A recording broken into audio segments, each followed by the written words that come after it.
So talk to us a little about coming in, doing your sort of due diligence, fact finding, understanding the whole sort of business of the Compass Group, because it's a minefield itself. Yeah. And it's a mind that understanding that on its own takes a while.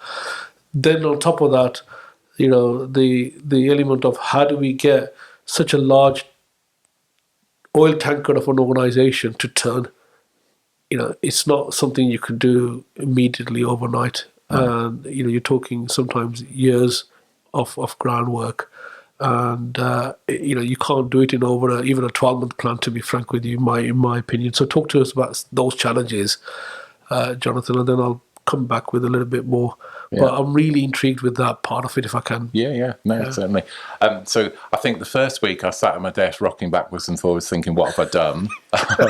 In terms of the scale of it, and to be honest, the mess of it, and I'll be perfectly honest, in terms of, and for me, it's about making sure you've got your quality of teaching, learning, assessment right. If you get your quality right in any organisation from a delivery perspective of apprenticeships, everything else falls into place. I absolutely swear on that. I've been quality director. I've gone through Ofsted inspections with, training providers. I've learnt, what that criteria means, one, to them, what they're looking for, but also to us as an organisation. So that was key to me, and clearly that wasn't right in terms of, and I think Compass, as you say, it is so, the scale of it, and to be able to manage that in terms of a team of assessors, job coach, or whatever you want to call them, was unmanageable. To be totally honest, even from my experience, it would not happen in terms of trying to scale that provision, make sure that we were grade 2 plus in terms of, from Ofsted perspective, manage that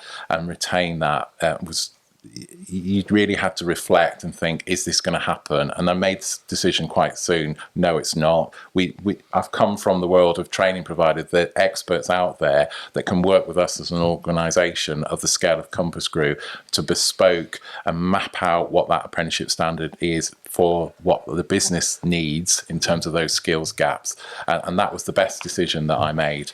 And you're right, it doesn't happen overnight, because on top of that, you've then got to sort of work with a team that, great people, but not the right people in terms of the skill set to be able to turn that provision from inadequate to good and above.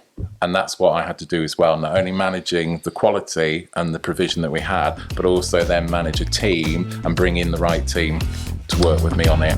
Canny Conversation Podcast Series 5 by Safaraz Ali.